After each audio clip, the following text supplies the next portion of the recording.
श्री सुखदेव स्वामी राजर्षि परीक्षित जी को बता रहे, राजन सुनो सुनो। सृष्टि में पहले कुछ नहीं था, चारों तरफ जल ही जल। नारायण जी अकेले हैं, शयन कर रहे हैं, आंखें खुली भगवान की। मन में विचार किया, इस समय मैं अकेला हूँ, अनेक रूपों में होना चाहिए। तो भगवान क्या करते हैं,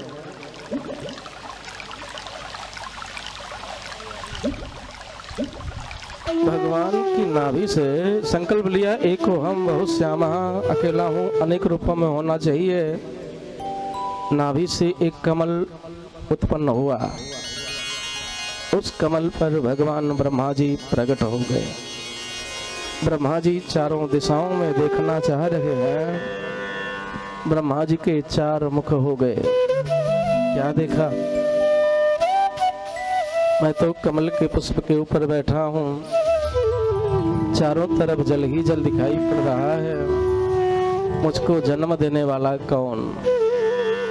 अब जिस कमल के पुष्प के ऊपर बैठे थे, उस कमल नाल के सहारे नीचे आते हैं सैकड़ों वर्ष व्यतीत हो गया, लेकिन कमल नाल जहाँ से निकली है उस स्थान तक ये पहुँच नहीं पाए।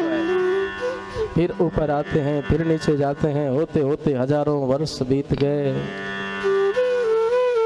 उसी समय इन्होंने आकाशवाणी सुनी कि तपस्या करो।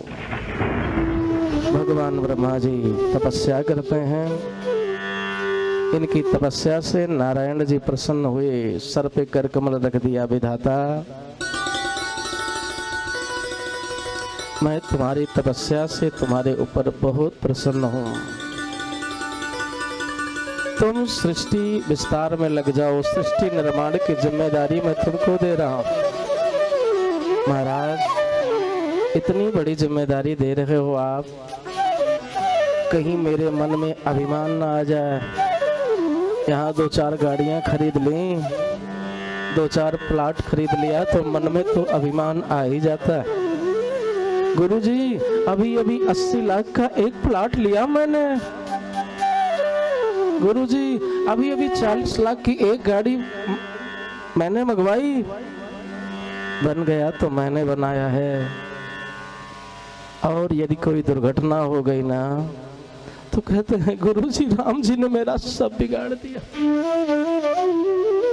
राम जी केवल एक ही कार्य करते हैं सज्जनों, ना बिगाड़ने का। बनाने के ठेकेदार तो यहाँ पर हम बैठे हैं, बन गया तो हमने बनाया है, बिगड़ गया तो राम जी ने मेरा सब बिगाड़ दिया। बताओ कहते हो कि नहीं कहते? बनाने वाले भगवान है, किसी का बिगाड़ते नहीं है। ये जो बिगड़ा है ना, ये आपके कर्म से बिगड़ा है। आप इतनी बड़ी जिम्मेदारी मुझको दे रहे हो, कहीं मेरे मन में अभिमान ना आ जाए। यहीं पर नारायण जी ने ब्रह्मा जी को चतुश्लोकी भागवत का उपदेश किया। ब्रह्मा सुनो, ये मैं जो तुमको उपदेश कर रहा हूँ, इस पर तुम ध्यान रखोगे ना, इसका चिंतन करोगे तो तुम्हारे मन में अभिमान कभी पनपने भी नहीं पाएगा।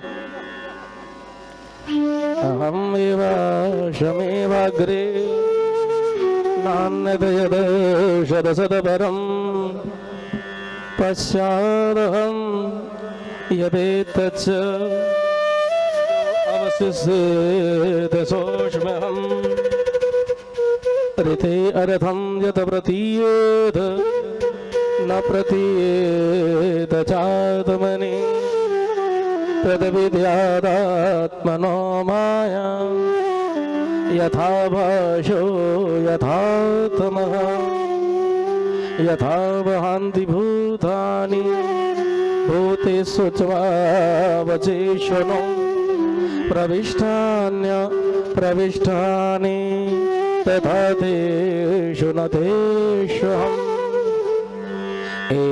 एतावदेव जिज्ञासं तत्त्वजिज्ञासुनात्मनः अन्वय व्यतिरेकाभ्याम् यत् स्यात् सर्वत्र सर्वदा।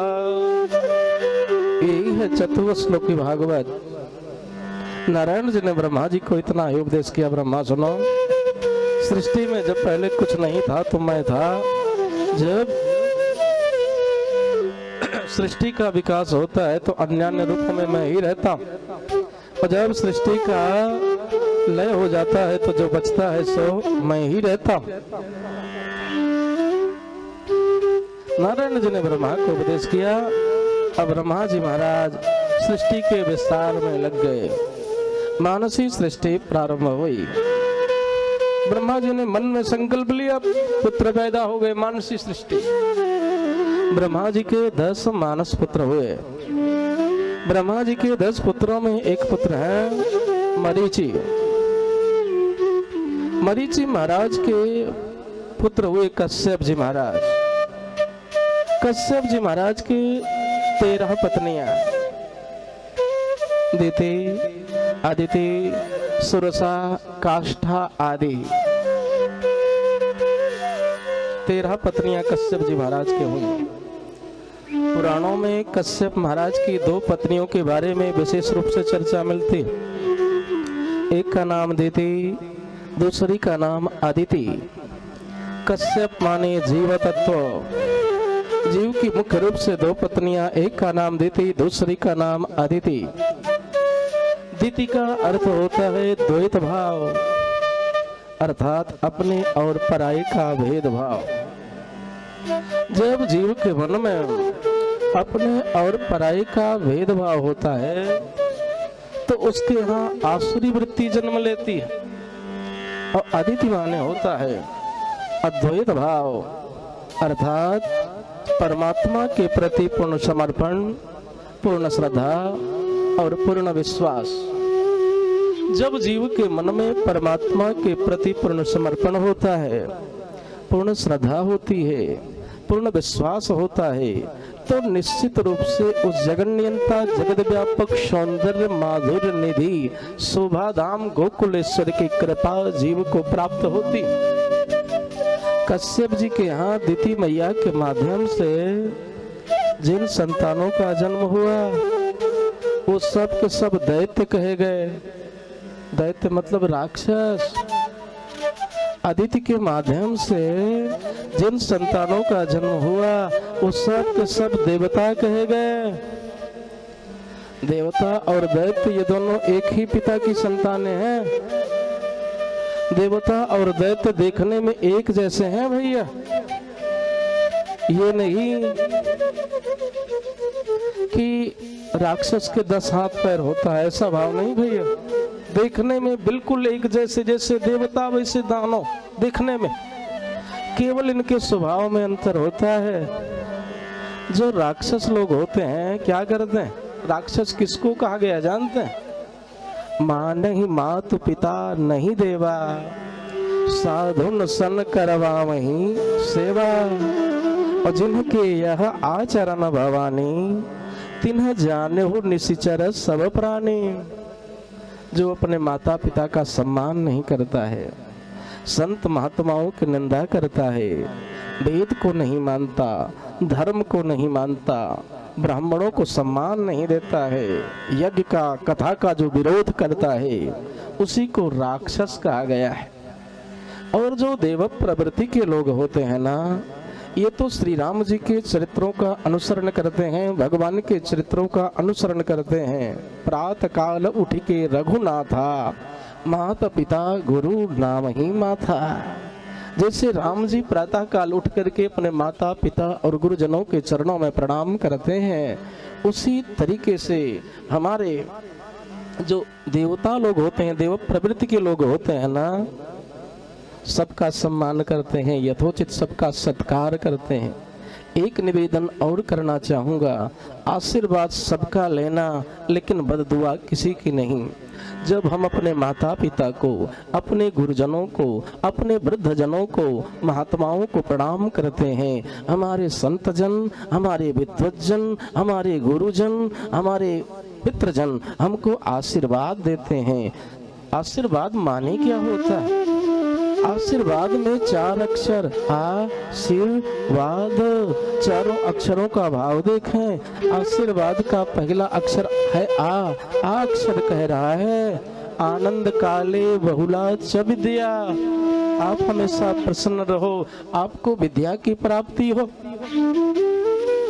दूसरा अक्षर है सी अक्षर कह रहा है शिव प्रसादात धन रिद्धि सिद्धि, शंकर भगवान की कृपा से रिद्धि सिद्धि आपके यहाँ वास करें। आशीर्वाद का तीसरा अक्षर है वाह अक्षर कह रहा है वाता हता शत्रु रंग गिराम जा, आपके शत्रुओं की वाणी आपके प्रति अस्तंभित हो जाए, माने किसी से आपकी शत्रुता ही ना रहे।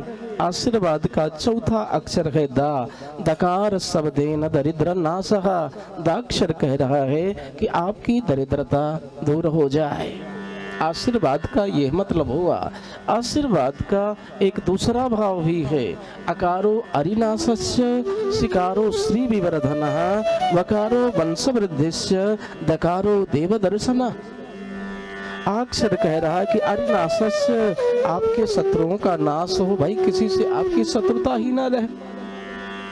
सिकारो श्री विवर्धन, सी अक्षर कह रहा है कि लक्ष्मी जी की वृद्धि हो आपके यहाँ। वकारो वंश वृद्धिश्च, आशीर्वाद का तीसरा अक्षर वाह है, वाह अक्षर कह रहा कि आपकी वंश वृद्धि हो। दकारो देव दर्शन, दाक्षर कह रहा है कि देवताओं का संत महात्माओं का दर्शन आपको मिलता रहे। आशीर्वाद का ये मतलब हुआ। तो आशीर्वाद सबका लेना भैया, सबसे लेना, लेकिन बददुआ किसी की नहीं। सबका यथा योग्य सम्मान करो, सत्कार करो भैया, सबके अंदर परमात्मा का दर्शन करो, सबसे प्रेम करो।